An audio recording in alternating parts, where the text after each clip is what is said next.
Welcome, welcome, welcome to the Earth is Ghetto podcast. Take two. This is not the first time we're doing it, but that's because we had some issues. But it's okay because it's ghetto. We be dodging and weaving with the issues, but it's okay. We're gonna be all right. But of course, welcome my amazing co-host, Erin. Hello, everyone. It's your favorite Butch Queen, your girl, your boy, your neither. Just all the tea and all the shade. We got a lot to talk about. Y'all really been off, but we're gonna talk about it. We're going to talk about it all, my love. But first and foremost, before we even start with the show, let's go ahead and get into our mental health check-in. Shout out to Mr. for King of Reeds. But mental health check-in, how you feeling, Erin? I'm very broke right now, so capitalism's just doing its thing. Um, I'm not gonna speak too much about work shit, but let's just say it's work. And I'll just leave it at that. I'm very much on back with my Magneto, Team Thanos, Team Killmonger. Nigga, you never left. I don't know why. I never left, but it was like dimmed down to a diet Magneto. It wasn't full Magneto. Not diet Magneto. If I had power for 24 hours, I'll just leave it at that. But how is your mental health? Listen, if I had 24 hours with Magneto's power, it's like, oh my God. But anyway, I am not great, but especially I'm glad that you kind of brought up the whole capitalism thing. I've been beginning to think a lot about sex workers and how they are just so demeaned because they work outside of the same lines that we do, because they're the fringe. And I was just thinking how they're so much more free than we are. So much more free than we will ever be when you are a sex worker with autonomy. Let's make that very clear. So I've been thinking so much about I've heard people, I'm seeing all these posts about financial dominatrix and dominatrixes and stuff like that. So I just want to let everybody know, if you see me somewhere, keep it pushing. That's all I got to say. And girl, I need you to teach me your ways. Whatever you learn, pass me, so we can both take these money from these rich white folks, okay? All right, get our reparations. It's hard out here for a pimp. Okay, especially since we self-pimping, you feel me? But anyway, so, but I digress. Let's get into the mess. And oh God, starting with Jess the mess. Let us talk about Jess Not So Hilarious. Do you want to start? Yeah, so Jess Not Funny took it upon herself to be transphobic. And once again, like when I heard about it, I wasn't really surprised because she has a history of being homophobic. She said she would beat her son if he was gay. She's and this whole she's standing up for Black women because someone got to protect real women. I'm like, this is the same person who was making fun of Meg Thee Stallion when she got shot by Tory Lanez, making jokes about it. And you think Jess wants to protect Black women? This bitch does not give. Let me calm down. I know. Let me tell you something. That's all it is. And she's joining sides with patriarchy, thinking that it's going to save her. Mm-hmm. When we know transphobia, especially if you're a cis Black woman, transphobia hurts everyone. Mm-hmm. Like, regardless if you're cis or not, it still hurts you, because when we live in a world of misogyny and anti-Blackness, biology is not on your side. It's not on Black people's side, period. They do not give a biology will never be on Black people's side. I need y'all to understand that. And if you know your history, that can go with it as well. Because it's never on your side when you in the hospital in labor, saying that how much pain you in. They don't give a fuck. They ignore you, act like they don't hear you. When you all sorts of shit in the hospital, and then just in general, like, we don't, because of our Blackness, they don't see us as human. So this whole woman, we the real deal. When you type in beautiful man, go on Google Images right now and type in beautiful man or beautiful woman, all that's going to come up is white people. You might see a few sprinkles of racially ambiguous or light-skinned Black, a few, but most of the time you're going to see nothing but whiteness, because we make beauty equals whiteness in this society. So this whole I'm biological, girl, not in under white supremacy. No, you are not. I'm sorry to tell you. I just want to tell everybody, please read Medical Apartheid by Harriet A. Washington. Because when Aaron says that we never met the beauty standards of white supremacy, that is putting it lightly. We have never been a part of what anybody thinks is feminine. We are continually masculinized, and not just by white people, by Black men as well. We are constantly masculinized. We are constantly having our femininity stolen from us. And I need you to understand it's because we never had it. Whatever their idea of femininity was, never included us, never involved us. And I need you to get through your heads that every 4 to 6 hours, a Black woman dies. And this is not including non-biological Black women. This is not including trans Black women. We're not including them, which already tells you that there's a fucking problem. Because I promise you that it is at the same rate that we are dying or higher. Tell me where your pro-Blackness comes in now. It's so funny. You feel like these cis Black women, oh my God, you've disappointed the shit out of me. I thought there was hope for y'all bitches. And I'm about to put you in the same lane as Black cis men. Because this last couple of weeks taught me y'all ain't shit. A long way to go. A long way to go. Because how is the existence of Black trans women taking away your womanhood? Because if that's the case, and if it's that easy, it was not yours. I'm sorry. Because all they're doing is existing. And even that is a threat. So that just goes to say, you just don't like the existence of trans people. And once again, it's like, when will you realize that patriarchy hurts all of us? Like, I'm so confused with that. Like, oh, well, men, they want the real deal. I'm like, to be honest, they don't, because they don't even like, men don't like women. They just like the idea of y'all. They really don't even like y'all like that. And you know what's the thing that I find so crazy is that as cisgendered Black women, especially if you come direct from the motherland, a lot of cisgendered Black women end up having more testosterone in their body. Biologically, we lose. I don't know why you're trying to live by these standards of biologically, but I don't know before, but just like, I need people to understand. So if you don't know, it was Portugal who actually came up with the idea of whiteness, right? An idea that they no longer fit. They actually created an ideal that they no longer fit. Spanish people are still white. It may be Chipotle mayo, but it is mayo. And let me tell you something. At the end of the day, white people who are American white will look at Spanish people just because they have dark hair and dark eyes, still white, and don't believe that they meet the level of whiteness. When we talk about Caucasus and from the mountains of Caucasus, okay, when we're talking about that shit, those people do not look like what we see as white. They look Middle Eastern as fuck. So the reason why I'm even bringing this up is if white people can extricate white people from whiteness, what do you think they can do with femininity? You never equal, ma'am. And it's nothing to be ashamed of. No Black or white dies. What are we thinking? How are we, like, the fact that you are willing, that these are, oh, we are the gatekeepers of the period. So women who don't have periods, now what? You don't matter, right? Intersex people, you can't possibly matter. There's over 12 million intersex people, and you can't possibly matter. I actually was fighting back and forth because, you know, I like to be tussling on TikTok sometimes.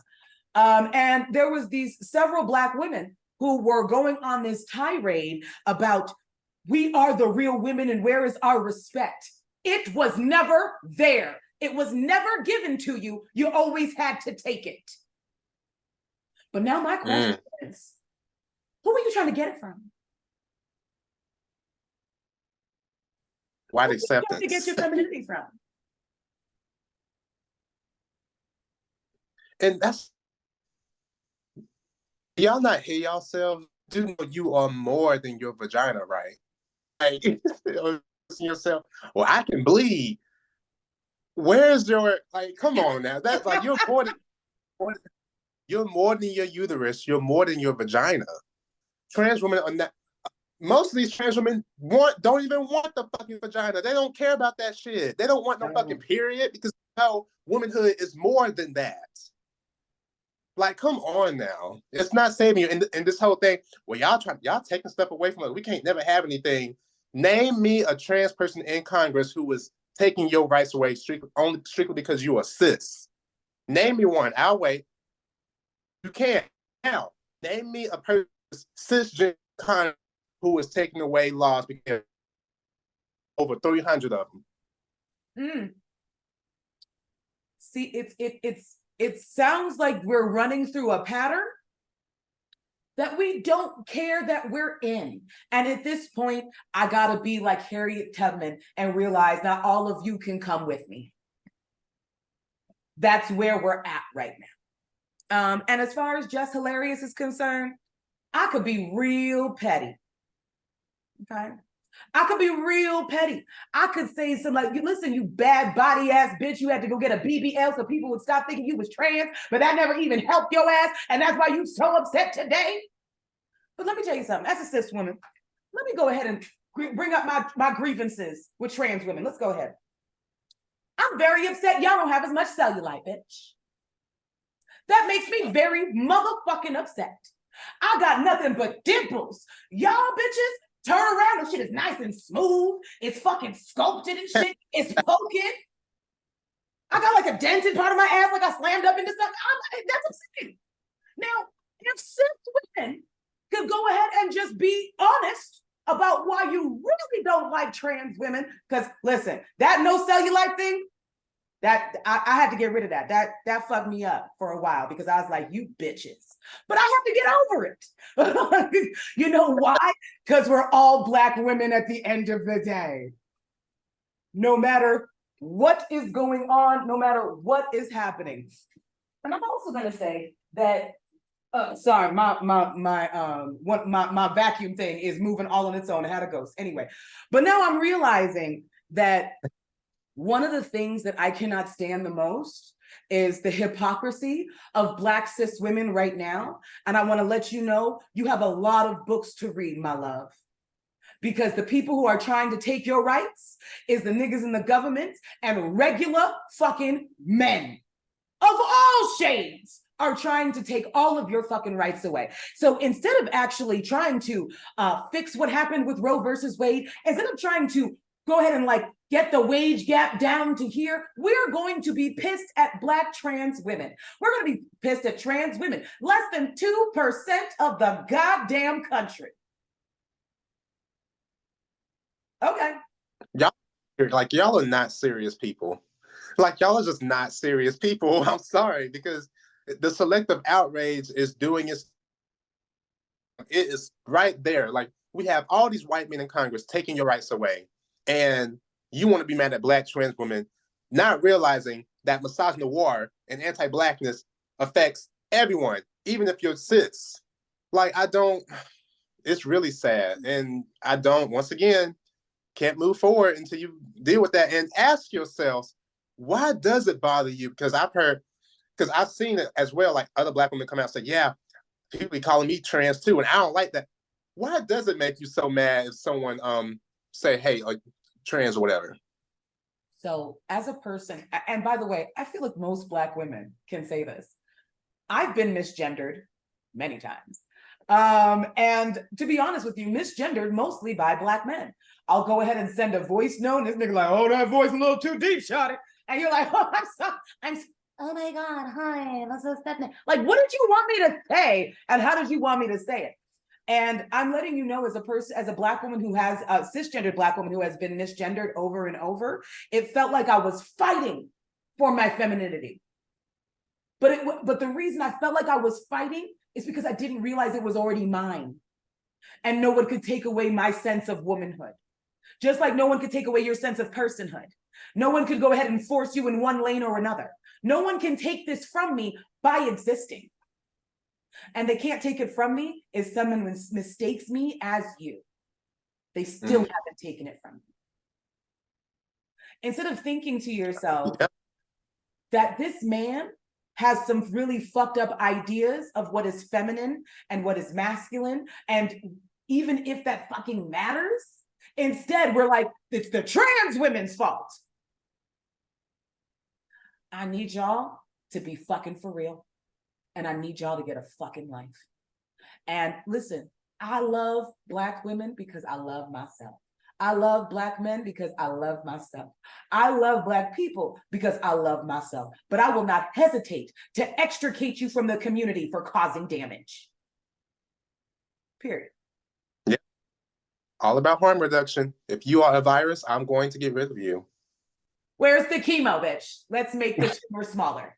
This is where we are. I'm sorry, I don't know what to say. But oh, I'm gonna let you go ahead and tell the people about this one. Oh, Caresha, rap on beat first, but go ahead.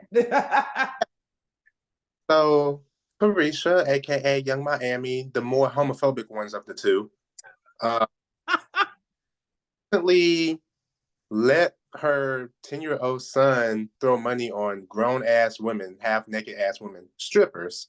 And she's defending it. I saw the tweets and she really just doesn't give a fuck. And that just goes to say how we praise masculinity so much, cishet Black patriarchy so much, that it doesn't matter if you are a young Black young man, you can be 8 years old and do these things with 50-year-old women, because at the end of the day, it's all about masculinity. And as long as you're not gay.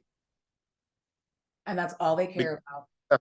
If these were male strippers, or if this was a 10-year-old girl with strippers or male strippers, it would be a whole different conversation. Oh, let have that been a little girl, even with female strippers, it would have been like, so this is what we teaching little girls right now. But we don't talk about what we teaching little boys. But I realize that the reason that y'all love to have boys, and why I see so many of you dusty bitches who are like all upset at the gender reveal, is because you feel like you don't have to raise boys, and you know you actually have to raise girls. But the issue is that we see what's happened with you not raising your boys. Mm-hmm. We live what happens when you do not raise your boys. But that's the reason why they want boys so bad, because it's less work for them. I ain't gotta care. That's really what it is. Which is reason why I feel that young boys, especially young Black boys, are some of the most neglected. People swear that I am a man hater, when in reality, I just want y'all to do better for yourselves. And I realize that the fact that you are over-sexualized from a young age has a lot to do with the way you are today.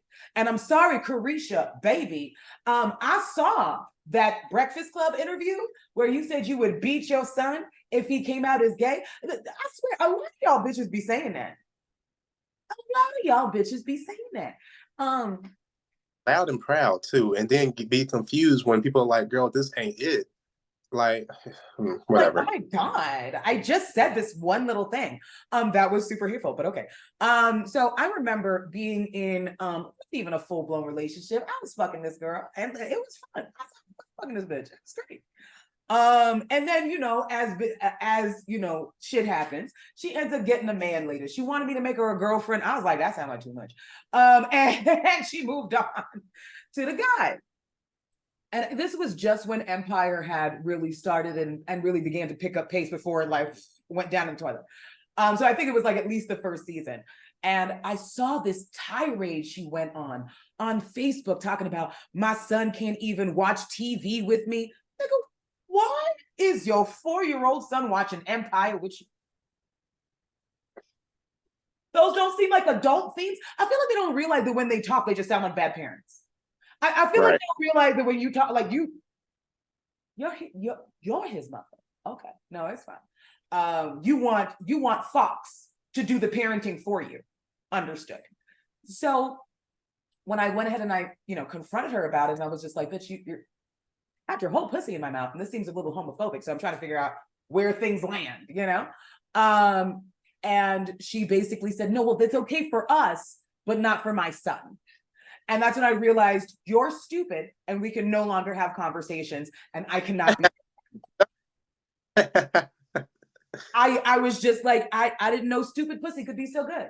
That was crazy. I was not expecting that at all.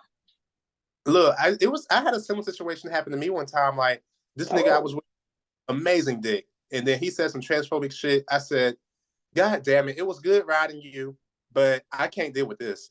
What you said was very stupid and it's making my credit score drop. I got to get out of here. And just a message for Black straight women. Let's continue to keep it very pointed. If he's transphobic or homophobic, he's also a misogynist. Yep. So the fact that you are okay, because I need you to know what type of bitch I am, right? Because I still think dick is wonderful. I think dick and pussy are wonderful things to have. Oh yeah, it's an amazing thing. It really is, especially when done right. Okay, I'll tell you about my last experience when we get off the air, you know. So dick is great. Dick is so good, but when it's attached to evil, right? Same thing with pussy. I'm sorry. There are certain things I'm not going to be able to do. There are certain things you're going to be able to say and do that's going to make you automatically ugly. Like I'm going to dry up like the Sahara talking to you. Bitch, let me tell you something. You could be the finest I've ever seen in my life. As soon as you say something transphobic or colorist or anything, like, girl, my booty hole would stop tingling real quick. You know, like all of a sudden, you know, like I was so close. I just hate how they be talking themselves out of the hole. They be just talking themselves right out of it. Like just right. Like, girl, you could have had the best hole of your life. And now you just said some dumb ass shit. Now my hole is very loose now. So why would you shut up? I cannot stand you anyway. Why? Anyway, so there's just going to be certain things that I'm always going to call out. And I'm also going to let you know, I'm looking at other people funny. And here is me talking to the other queers that seem to like to get next to heteronormative shit, who like to be like, oh, well, I feel like just hilarious. You know, it was just her opinion. my girl, she was just calling y'all faggots a few years ago. The amount of people, the amount of queer people, I'm like, y'all got a short ass memory or you don't have Google. Either way, you're stupid. Either way. Caresha, learn to rap on beat. Oh. Before you come to, because it look, no, let me tell you something, you fine as hell, but you will be struggling to find the beat, struggling to figure out where it lies. And I'll be like, trying to be like, I think I'm gonna catch it. Like, stop it. Anyway, let's go ahead and move on to scrotum neck. Not scrotum. Don't it look like, you know, when balls get real old, they don't got that line in the middle no more, so it just look like a bag. And that's what his throat looked like. So. Yeah, so Senator Mitch Pigeon-Face McConnell was mid-speech during a press conference and had to be escorted away by his colleagues. The incident sparked concern as people believed he suffered a stroke. Hopefully he did. The senator returned after the incident and lightheaded. And once again, because I saw people saying, oh my God, this is somebody's family. He probably had family. So did all the millions of Americans, especially Black folks in this fucking country, who he's fucking over making these fucking laws. I do not care about seeing white supremacists die. Y'all can eat my ass. Listen, you better than me. I wouldn't even give them an excuse. I'd be like, Okay. Just like those billionaires who was fish confetti on the ocean floor. Like, girl, you might as well tell me water is wet. Like, I don't care. Listen. I really hate the virtue signaling. The same thing happens when the billionaires died by their own volition, by the way. Or when Mitch McConnell, who is evil, has a stroke It's like about fucking time. So the rest of you that are like, oh my God, he could be like a grandfather. I'd be like, they could go too. Like, don't come to me telling me no shit because I'm not. I can't help you. I can't help you in reference to the what's that emotion called? Yeah, I ain't got it. Whatever that thing is. Oh, empathy. There you go. I ain't got it for him. Yeah, I can't even spell empathy when it comes to white supremacists dying. I'm sorry, I really don't care. Like the fact that people do makes me look at you crazy. Why the fuck you want to save this white supremacist so bad? What is your issue? Oh, so you went up. Okay. and this so like y'all just do not have y'all aren't even ready for the conversation and don't even have the range to be able to think, why the fuck do we have 80, 90-year-old people in Congress whose parents were slave masters making laws for this fucking country? Why do we only have 9 people in the Supreme Court making decisions for millions and millions? Because y'all know I'm radical. It's very much abolish the Supreme Court over here. But that's a whole other conversation. But why don't like y'all ain't even ready for that? Bring back ageism. Bring back ageism. I am not a fan of isms, but when it comes to politics, I'm sorry, we need to bring back ageism because you shouldn't be over the age of 65 and be able to be anybody's political nothing. Motherfuckers making laws who can't even control their fucking body because they are just one Tylenol pill away from being somewhere else. And you want us to vote for that and have faith in that? Girl, get out my face. Listen, I cannot think about how much Congress buys and depends every day. Think about the diapers that go through that bitch on a daily basis. I feel so sorry for anybody, like all them wet chairs that the workers got to go ahead and figure out later. Listen, I'm letting you know right now that if you are past a certain age, you should not be in office. If you were born during a time where life was not equal for all people of all colors, you should not. Biden, Trump, any of you bitches, y'all should not be making any laws for me. We literally elected the guy who said that if you're not black, if you don't vote for Biden, like it was a tagline. Only all people. The nerve of him to say that. It's like, so if I don't vote for you, is my skin going to turn white? Like, I'm confused. Am I not going to be pulled over by the police? Am I not going to be denied loans anymore? What are you saying? Yo, it was like when Hillary Clinton, like, she's like, I got the hot sauce in my bag. And everybody was just like looking at her like, you know, like that old grandma, like when she goes to Mexican restaurants, all of a sudden she starts talking in an accent that she doesn't have when she orders. That's that bitch. Stop. Said, I know you niggers love hot sauce. So let me just go ahead and say that. I'm sorry. The only old person that I feel like should be taking any office is Bernie Sanders. Yep. And even then, Bernie, you need a backup, nigga. Bernie, you need a backup. Because, listen, I actually feel like that nigga's healthy as fuck. I feel like that nigga is healthy as fuck. But still, because it goes all the way around, you need to find a predecessor. You need to find a protege. You need to find somebody because you can't just be up there like, tax the rich forever because you ain't got that much time. I love you. Even then, his ass went more pro-establishment closer the more the race went on. And he wasn't as, quote unquote, as he was. But yeah, I don't care about the snapping turtle passing away. Turtles die really quickly. I think they only get like 20-some years anyway. So he's one lucky snapping turtle to be alive this long. He doesn't have any lips. Looking like a scissor blade. It's like skin over teeth. I've never, like, it's crazy. Like, then that is what Lord Voldemort looks like. Yeah. That is. I still think Voldemort probably is like a little bit more fit, but I feel like the coloring and the features, very similar. Because that nigga had no lips. Yo, skin over teeth? Listen, can you think of a no-lipped man who's good looking? I'm trying to think of it. No such thing.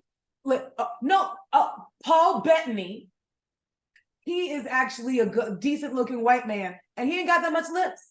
But I feel like once he ages, you know. But for right now, you know, glad you married and stuff. Anyway, so let's move on to cosmological queerness. I am definitely going to have Aaron read this for y'all. But just to go ahead and preface, we have shows talking about Obatala, the trans god of Africa, and we're just able to actually find a little bit more information that we wanted to give you guys, because I don't feel like you know how important Obatala was to African ancestry and to, sorry, in reference to just African religions and things like that, and African spirituality. So I want to make sure that y'all hear it, because I found more stuff, because you got to look for it. They be hiding it from us. Period. Obatala. The Orisha Obatala is central to the creation myth of the ancient Yoruba cultures of West Africa, where he is also manifest in the white gods of creativity and justice. Orashanla, Oshala, Oshagayan, Oshalafun. I'm sorry if I'm not saying these names right, y'all. Orisha Oko and Oshafunfun. He also provides the moral purpose of the historical king Shango, the Orisha of lightning and thunder. Obatala is said to have descended from heaven on a chain to mold the first humans, and indeed to mold every child in the room, although he is only one aspect of Oladumer, the Almighty God, who alone can breathe life into the creations of Obatala.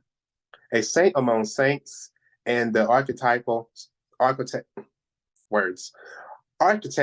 spirit of creativity, Obatala has been carried to many cultures of the New World, where for centuries he has been honored as the patron of children, childbirth, albinos, and anyone with a birthmark.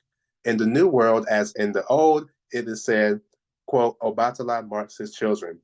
In Yoruba, Oba means king, and Tala is undyed fabric, the blank canvas, which is why the king of the white cloth is said to be a tranquil judge. Obatala is honored with brilliant white cloth, white lace, white beads and cowries, white flowers, silver coins, and silver jewelry. He is honored with white hens, snails, white melon soup, pounded yams, and other white foods such as eko, fermented corn wrapped in plantain leaves. His priest and priestess wear only white, although his warrior avatars, Ajaguna and Obamaro, add a dash of blood red. Ochosi, the Orisha of the hunt, is Obatala's scout and surveyor and guards an inner court of the altar of Obatala in the ancient city of life. So one of the things that I want to point out, because I don't want anybody to get confused, when they say one of the white gods, it's one of the gods that they drape in white. And that is because Obatala basically embodies the rainbow. If you put the rainbow through a prism, it turns into white light. So that is the reason why that they have that in the first place, so just to give y'all a little bit of understanding. And I don't know if y'all heard it, but Obatala would literally create humankind, created humans. And also was the patron saint, not just of people with birthmarks like myself, and maybe that's why I feel so close to them. They would have male and female pathways that they would use, and depending on how you're worshiping them or what you need, depends on what kind of gender that Obatala will show up as. Again, Yoruba is a language that is completely non-gendered. When referring to quote unquote the feminine, it's one who sways, and referring to the masculine, it's one who walks tall. So I need people to understand that we were so above and beyond anything that colonial people ever brought to our shores.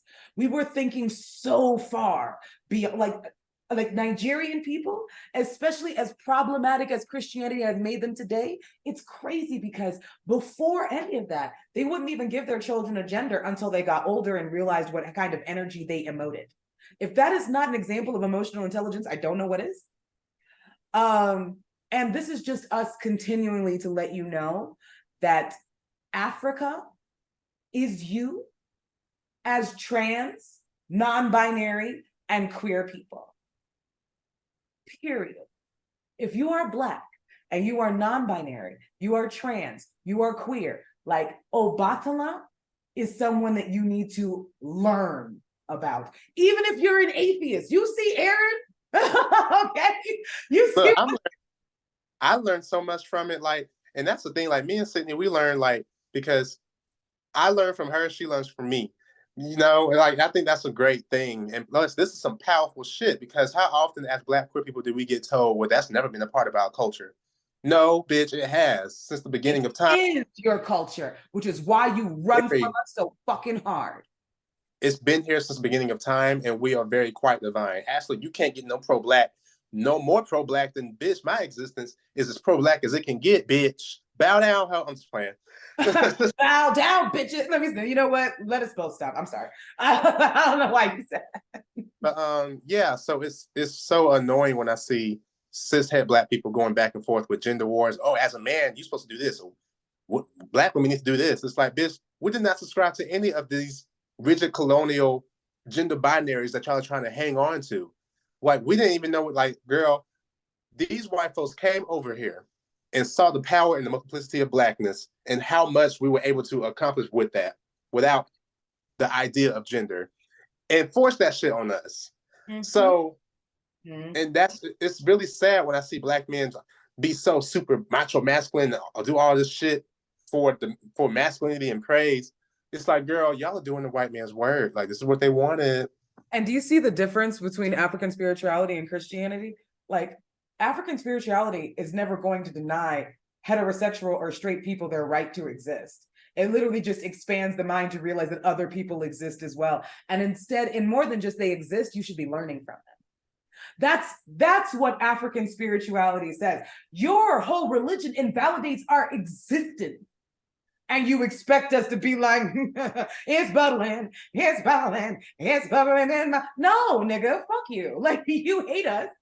And every time we walk into your quote unquote place of worship, it lets us know that you hate us. And I have found within African spirituality a space where Black queer people not only exist, but we flourish. Period. And this is for, and I'm sorry, I feel like this is also, especially after talking to Aaron more and being able to understand atheism so much more, like, I feel like Black atheists should be learning about African spirituality. Mm-hmm. And not to go ahead and be like, whatever exists, so on and so. This is just you learning your history. This is just learning about who you are. And I thought for a long time, I was like, can atheists like have a connection to like their ancestors and stuff? Because it's my Christian brain thinking to myself, how? That doesn't work, does it? And the fact that these things are not mutually exclusive, you can be an atheist and still honor your ancestors. You can be an atheist and still like I don't know how to explain it in a way that people who are not in it can understand. But you can still be a Black atheist and still feel the lineage of your ancestors, because those ancestors, we have evidence of their existence. We can still feel their lineage. And this is why, like, Black folks, well, white folks would never understand what it's like to like feel that. Like, this is why I make the joke, like, white people don't have ancestors, they have forefathers. They don't know what it's like to like feel that lineage. We as Black people have a strong lineage, even if you're atheist. So I would never sit here and deny that. We can definitely feel our ancestors being atheists. 100%. And while we're talking about African spirituality, small deviation. White people, I need you to leave African and indigenous religions alone. These are closed practices, and no, you can't practice it. You are not able to just use any type of sage. You are not able, there's a lot of practices that are completely closed that do not work for you, and you're only going to be doing yourself damage. But instead of listening to African spiritualists, instead of actually realizing that you were colonized too, white people were colonized by other white people. So whatever culture that you had has been stolen from you as well. They just brainwashed you better into not even wanting to search for it. I'm sorry, because there's Celtic, there's pagan, there's all of these different things that are around. So when I see white people like in the space with African spirituality, why the fuck are you here? And Especially then if it's hoodoo like, or voodoo. This was created to fight you, bitch. Why are you asking our gods for help? and then wonder why your life is in shambles and why you're being cursed and all this other shit because you don't know how to stay in your white ass business. You want to once again take some. Never mind. I'm not gonna get into a tangent. This But thing. yeah, play stupid games, win stupid prizes. Oh, and shout out to that one white guy who went to like an African spiritualist like get together and saw like actual African witch doctors using actually using gunpowder and decided to go home and do it himself. Those are third-degree burns you got on your hands. Literally. But anyway, moving on. There is a video that I want to play you in reference to the next clips. I want y'all to listen carefully because we always talk about the nuclear family, especially Black straight men. Jesus Christ, you guys won't leave that shit alone. And I wanted to talk about a lot of the things that come with the nuclear Black family that we, or just the nuclear family in general, that we don't consider, especially in reference to women. And what y'all are doing, and you're saying you're leaving because you have to do everything, but then when you leave, you still got to do everything. From the home. See, that's what you don't get. Y'all act like, see, y'all think that y'all get in the house ain't extra work. Let me tell you something. By me living by myself, I don't have as much work as I would if another motherfucker was here. Okay? Right? Yeah, right. You don't understand. I ain't got to cook every day. I got to clean every day. I only got me and my child's clothes to wash.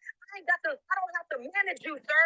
That's less work. And as usual, the staff's backup, Princella, aka Pastor P. According to this Slate.com article, All the Single Mothers, a new study shows that single moms spend less time on housework and more time on leisure and sleeping compared to married moms. This article breaks down this study titled Marital Status and Mothers' Time Use by these sociologists. They looked at data collected on more than 23,000 mothers, married, separated, divorced, widowed, or otherwise unpartnered, between the ages of 18 to 54, living with children under the age of 13. And here's what they found. This is the actual link from that first article. When there's a man in the house, U.S. mothers sleep less and spend more time on tasks like cooking, laundry, and cleaning, despite having someone to share the load for undone housework. Even when mom is the sole breadwinner, she doesn't get a break from housework on her days off, doing 3 times as much cooking, cleaning, and laundry compared to what sole breadwinner fathers do on their days off. The idea that a mother does more housework when she has a partner or spouse may sound counterintuitive, but it's the reality in most American households that demographer Linda Jacobson. Sole breadwinner mothers spend about an hour on tasks like cooking and cleaning, while sole breadwinner fathers spend only about 10 minutes. When the at-home parent is a mother, there's a clear expectation that she'll be in charge of the family's domestic life. That's not necessarily the case when the at-home parent is the father. Back to the Slate article, divorce, as it turns out, can bring freedom not only from a broken relationship, but from the day-to-day grind that is the performance of motherdom. There is no need to be seen as constantly cooking, bathing, doing laundry, and cleaning up when no one is watching. There's also less need to spend a bunch of time nagging. Not the kids, but their dad. How many women feel that the man they married self-advertised as a progressive partner only to be pretty darn retrograde when it came to divvying up labor once the kids came along? How many women feel that rather than pass to their spouse and end up at best with the task half done or done badly, they should just go ahead and arrange the play date, schedule the doctor's appointment, make the lasagna themselves? How many of these women, like their husbands, work full-time jobs? The researchers wrote, quote, transitions into parenthood among married couples increase mothers' household and care work and reduce father's household work, even among couples with egalitarian patterns before the birth of a child. And she goes on to explain why. And according to the research, this applies across the board to all married and single mothers. It don't matter what race, what socioeconomic background, education, it's the same. So when Pastor P says having a man in the house makes life more difficult for women, she ain't lying.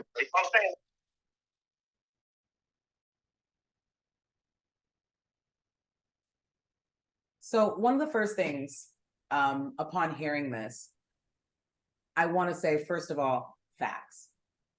I have been in relationships with men, and I think only save for one. No, save for two. I had to kind of take on the mothering status. I'm filing taxes. I'm making grocery lists. I'm making doctor's appointments. I'm setting out clothes. This is not my child. This is someone I fuck. That, in my mind, seemed normal because it was something that I saw in a bunch of different relationships in front of me. Not in the relationship I saw with my parents because my mom was the breadwinner, but my father was still trying to take on the role as quote unquote head of the household, even though he wasn't taking care of anything that my mom would have been taking care of if she was the one that was at home. So when she was home, she had to take care of the things that ended up happening for him as well as us. Like my mom would use her one day off to take us to all of her lessons. She would take us to all of our projects and shit like that. That man didn't do shit. That is not, and that is not an anomaly. That's happening constantly, where women feel like they are mothering their partners, where they feel like they can't do things without them. Regular logistic shit. I'm gonna have to sign up for something. So you're not gonna look it up? You're not gonna help me? I've been there. But one thing I will say about Pastor P, or Princella, the Queen Maker, as she goes by, is that as much sense as she makes, there is a lot of things that she says that is ridiculously toxic. Good. Yeah, it's very, a lot of this stuff is once again coming from a cishet point of view. Everything is from a cishet mindset. What about people that's in between or don't subscribe to what it means to be a man or what it means to be a woman? I don't subscribe. I know, you already know, I don't subscribe to neither. So it's like, this lacks nuance. And again, going back to pre-colonial Africa, this whole gender war shit and as a man, you do this, and the wife, we have female husbands and husband wives. So why are we having conversations like this every fucking day? And this is the thing. I'm not saying that we shouldn't talk about society as it is and what a lot of cisgendered males have been indoctrinated into doing. I have an issue when she says, well, men are incapable of love. So intersex people who identify as men, trans men, non-binary people, what do you tell them? Your testosterone ruins you? What do you tell the cisgendered Black woman that has more testosterone than the average man naturally? What do you say to her? That to me is very, very toxic. For me to go ahead and boil down the fact that you are acting up to your biology sounds like eugenics. Yeah. Like, I know that's not where she thinks it's going, but yeah, this is where I see it. It feels like, it feels very eugenics. It does. Because there is so many pansexual men, bisexual men, demisexual men, asexual men. Like, they're like, who are you talking about right now? Now, if you're talking about the way that cisgendered men have been indoctrinated to be, which by the way, is still not an excuse for them being the way they are, is very limiting to me. And I think it's very damaging for the Black community to believe that, oh, because you were born this way, you will act this way. I think we have enough of that. Yep, absolutely. And like I said, this whole idea of the nuclear family is a white supremacist like talking point, and is a European export, because again, we did not subscribe to the idea of a nuclear family in pre-colonial Africa. So I just, yeah. I hate to bring it back to the trans women issue, but it's like, y'all got all of these ideas about who we are. And it tells me you haven't read any books on us yet. That's what it tells me. And I think we need a lot more just openness when it comes to this biology thing. There's not just two genders. Do you know that Jewish people originally thought that there were originally said there were 6 different genders? Yeah. We have all of these, whether it's indigenous communities where they say, oh, it's two-spirit, or they say, like, y'all gotta stop. Because you're trying to tell me that I'm stupid and I'm the one that's reading. And that feels really backwards to me. Yeah, it's really embarrassing. That's why I don't go back and forth with them. Like, I just have to tell myself, some people are just literally dumbasses. Like, why am I wasting my time trying to educate people who just don't want to be educated? You just don't fucking like trans people. You don't like non-binary people. Just say that. But this whole, oh, this is new. This is no, bitch, it's not. You just don't fucking like it. Or you don't read. And either way, we don't want to talk to you. This is why you will never see Aaron and I be like, oh, let's bring a white supremacist on and give him a conversation. No. What? Because, girl, I be seeing some black folks do that on TikTok Live. They be like, let's make things spicy and bring on the racists and challenge his thinking points. I'm like, you're not going to get to him. He's. Are you just trying to make him sound stupid? Because that's easy. You could do them without them even being there. You don't have to give this nigga a platform and let him be able to speak to your whole fucking audience. Because I feel like that's a problem. I have an issue. Okay, I don't have an issue with the debate that goes on. I have a problem about how the debate goes on. Because sometimes I will see some very, very white leftists on there. And I'm like, do you even care about the point? Or do you just want to go ahead and dunk on somebody real quick? This is why I usually only follow, like, if I'm, again, leftist, once again, y'all, leftist does not mean liberal or Democrat. That's not what leftist is. Leftist is socialism on left. Very much anti-establishment, very much like, girl. The Democrats think we're crazy. I need you to understand. Because I feel like they don't get it. They're just like, oh, you must love Biden because I talk shit about Trump. Who the fuck wants that 80-year-old I'm not a racist today nigga inside the White House? That's not what I wanted. Yeah, I only leftists, and even then, I'm only really keeping up with black leftists because you are right. White leftists, it's like, girl. Like, are you arguing because this is the issue that I have with debate. It's because they get upset when people get too passionate about debate. But what I'm realizing is when people say, oh, you're getting too passionate about debate, you're usually talking to white folks. And that's the truth. Because you don't got a dog in this fucking fight, other than being right in the moment. Yeah. So I don't trust you, dog. I don't trust you. And that's the truth. And I feel like if you really are a leftist that happens to be white, you will understand why I say that. If you are a white person and you get upset at hearing a black person say, I don't trust white people, then you might need to reevaluate yourself because you don't have the range to think to yourself, what's the root issue as to why black people in America do not trust white people? I wonder, like, I remember it was I think it was a Muhammad Ali quote where he was having an interview and he said, so if I see a bunch of snakes coming in my direction, but I know there's some good snakes in there. There's some snakes who want to do right.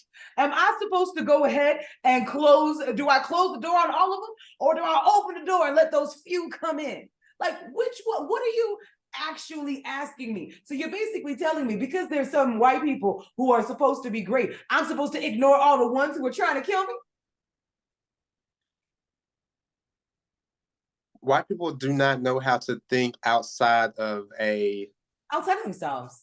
Outside themselves. Like, if we're talking about white people, the first thing they'll say, well, not me though.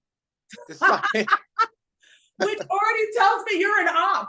Like, you're not even trying to listen to me or understand where I'm coming from as a human being. The only you can think is like, oh my God, I hope she don't think it's me. A hit dog will holler. Let me tell you something. Me and Sydney talk about the transphobia that a lot of Black gay men or just Black queer folks in general have. And you don't hear me, well, I'm not, that ain't me. Like, if it don't apply, let it fly. How crazy would that be if we were to go bring up an issue and you'd be like, well, as someone who was a gay man, like, what do you think is happening here? Like, it's like when men, whenever you say something, and they're like, not all men. And I'm just like, oh, you talking about this, it's you then. It means it's you. That's what You would never hear me say, not all police, not all white people, not all men. Because at the end of the day, you know who you are. And white people, y'all do not deserve the luxury of being, oh, well, not all. It's all of y'all until it's none of y'all. Period. I'm not nice. No, I'm not friendly. If that, I don't care that you're offended. It's in your nature to be offended. I really do not care. Okay. And that's just the damn truth.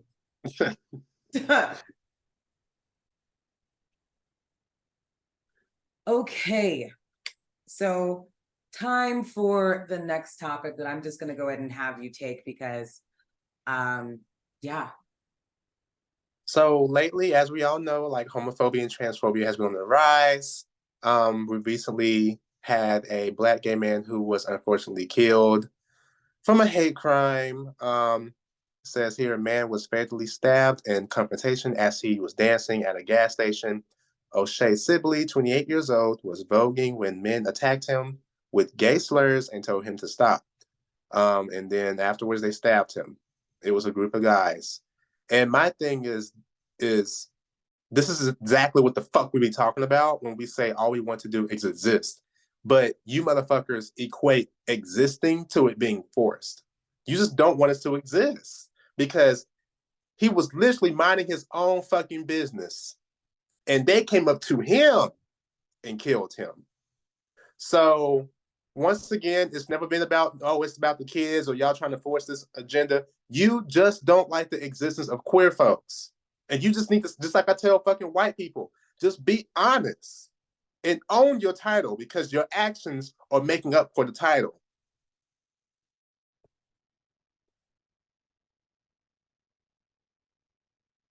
My question is, where is y'all's pro-Blackness now? Y'all seem to be all about it, but I haven't heard shit about this man who was literally just on his own voguing with his friends when a white man came up to him and stabbed him in the chest. Where's the pro-Blackness, pro-Black people? Or was he doing too much? And that's why it was okay for him to be killed. So that's okay as the reason why you're sitting on your ass right now and you ain't got shit to say. Or is it because you only care about certain Black people? And this is why I said during the whole George Floyd incident, I said straight Black men, if George Floyd was gay and feminine, would you still have the same energy, like be out in the streets and stuff? And a lot of y'all got mad, but you know that it's true. You wouldn't. Just like in this case, y'all are silent but deadly. So once again, does your Blackness include all or just a select few? And the select few is just straight people, straight Black men. Because this is why intersectionality is so important. Y'all want so hard, so badly to separate queerness from Blackness. You can never do that. History will prove otherwise. We have always been here. There's nothing you can do about it. And it's funny that you think you can move forward by, okay, Black women over here. Oh, you Black and gay can't be with us. Or Black and trans. You think you're gonna win this battle just by yourselves? I can't. Y'all are not serious people. And you really never have been. And I remember the first time that you said that about George Floyd, I had to really look within myself because even when you first said it, I was like, they would march. And then as we continue the conversation, I realized how stupid and naive I sounded. Because when Saucy Santana was shot at, nobody gave a fuck. They said he was doing too much. When it happens to Black queer people, y'all are fucking silent. Yet we constantly and will overtly show up for y'all. So when Jess Hilarious was like, who's gonna fight for us? I'm like, the same Black queer folks who have been fighting for Black women all of this time.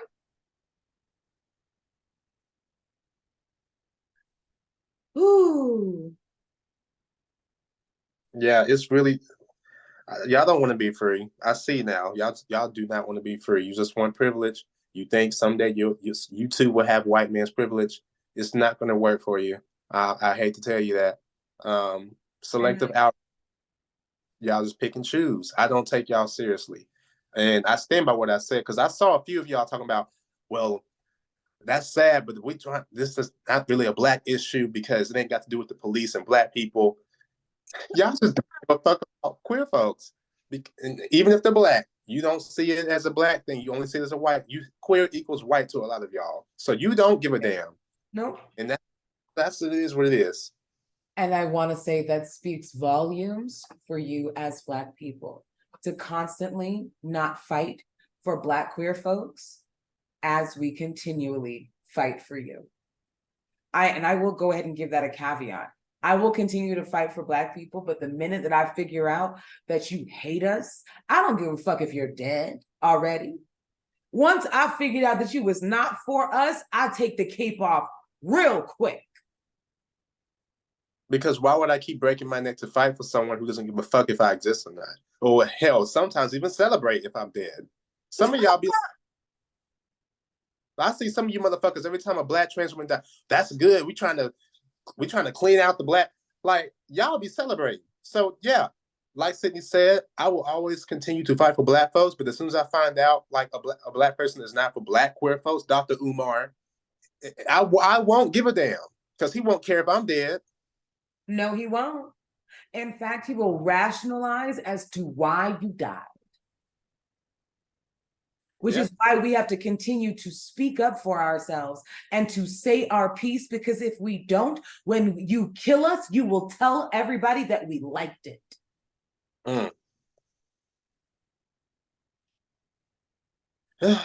Anyway. Done. That's it for that. Listen. Anyway, so now down to the last topic, which, by the way, I just want to say, this shit fucked me up. This fucked up my day. And I don't like to say that things on TikTok really be fucking up my day. I saw this shit and I was like, okay, I have to send this to Aaron because I have to process him. I got to process what I just heard. So I'm gonna just have Aaron play it, and we're gonna listen to it, and we'll come back with our commentary. Because, child, I got a headache. NBC News had just put out this 8-page spread on Lizzo and everything that's going on within her tour. She's currently being sued for claims that she created a hostile work environment where former dancers say that they were weight shamed and harassed. Now we have to get into this story. And again, this is all alleged. Now, according to NBC News, 3 of Lizzo's dancers have accused the singer of harassment and creating a hostile work environment, according to a lawsuit that they filed today. They also alleged that she pressured one of them to touch a nude performer at an Amsterdam show and subjected the group to excruciating audition after leveling false accusations that they were drinking on the job. Now, the dancers also accused Lizzo, a performer who is known for embracing her body positivity and celebrating her physique, of calling attention to one dancer's weight gain and later berating and then firing that dancer after she recorded a meeting because of a health condition. There's more.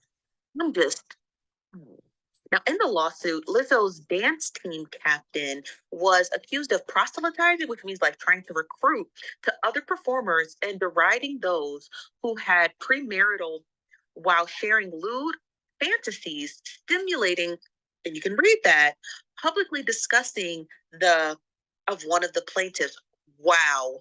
Now, the suit does claim that they didn't know if Lizzo knew of the allegations of the dance captain, who goes by the name of Shirlene Quigley, but the plaintiffs believe the singer was aware of the complaints about her, according to their lawyer, Ron, and I'm not going to butcher his last name, but here's the last name of one of the attorneys. Now, not just that, but the suit also brings claims of religious and racial harassment, false imprisonment, interference with prospective economic advantage, and other allegations. Now, in the claim, they're saying that the stunning nature of how Lizzo and her management team treated the performers seems to go against everything that Lizzo had publicly stood for. I mean, some of these claims, I'm just gonna shrink myself and please pause to read this claim right here. This is insane. Now, in this claim seen here below, it says that in one instance, the former dancers asked to be compensated for their downtime at the rate of 50% for their weekly pay, according to the suit. And then accountant allegedly responded to the request by offering 25% and scolding them for being unacceptable and disrespectful. They're also alleging only the cast members, comprised of full-figured women of color, were ever spoken to in this manner. So in a nutshell, they didn't treat the other full-figured women dancers who were of other races, I'm assuming just white, not like this, but only women of color. I got to make a part 2 because there's so much more. Girl, this is why I say like parasocial relationships because you really think you like when you attach yourself to celebrities like this and you think that you know them and that they know you, you get some shit like this. We don't know these people. It's great as I know it sucks because it's Lizzo. I didn't think Lizzo. So yeah, I'm not gonna say too much on it because I'm speechless, honestly. I really hope it's in the toxic part of my brain was like, I hope this is a misunderstanding. But how could it be? It's a whole lawsuit with, I'm gonna make sure that when I post this episode, you're gonna be able to see all of the links from everything that we played in the bio. So please make sure to look at all 4 or 5 parts that has had. As you said, parasocial relationships has fucked us up really deeply, because me hearing it, my first thought was, because it was my little sister, you know, I don't know, she came up to me, she was like, have you heard about Lizzo? And I was just like, what you mean? And she was like, you find out for yourself, child, and just walked away like she was fucking Batman or some shit. So I went and I was looking it up, and when I actually see this, I'm just like, this can't be true. That was my first gut reaction. This can't be true. All because I like Lizzo so much.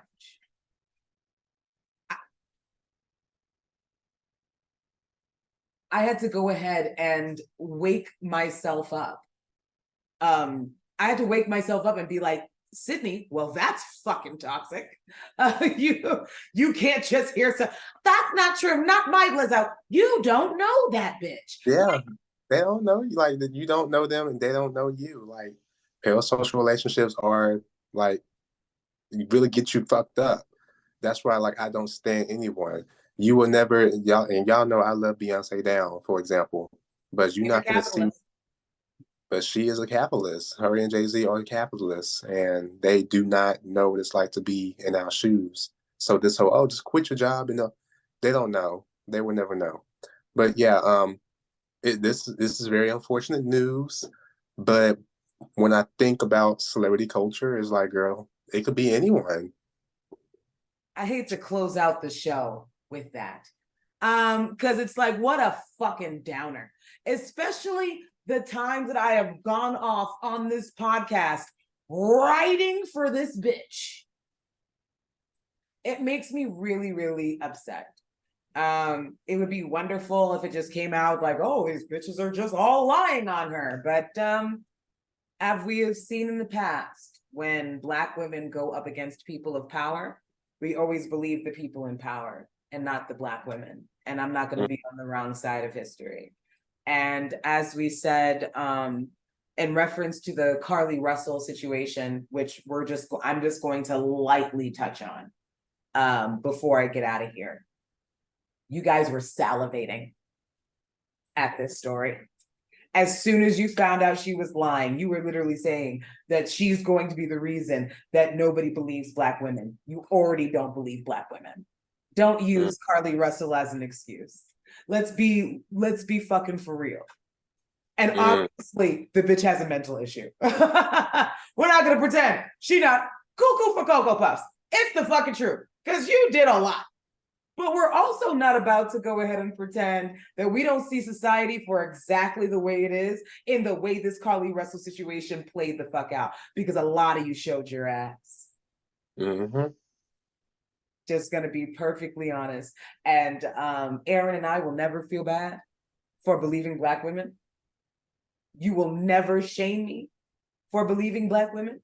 And at the end of the day, there are constantly white people just on the street calling the police on Black folks and getting us killed who don't go to jail. Right. So why you want to give her jail time so bad only tells me how racist and fucked up and misogynist this conversation really is. That's all. When you live in a white supremacist world, especially with misogyny war, Black women do not get to be held accountable or like slap on the wrist like we do parents. It's automatic burn at the stake, because how dare you as a Black woman think that how dare you? And it's so bad you even have other Black women celebrating her being punished.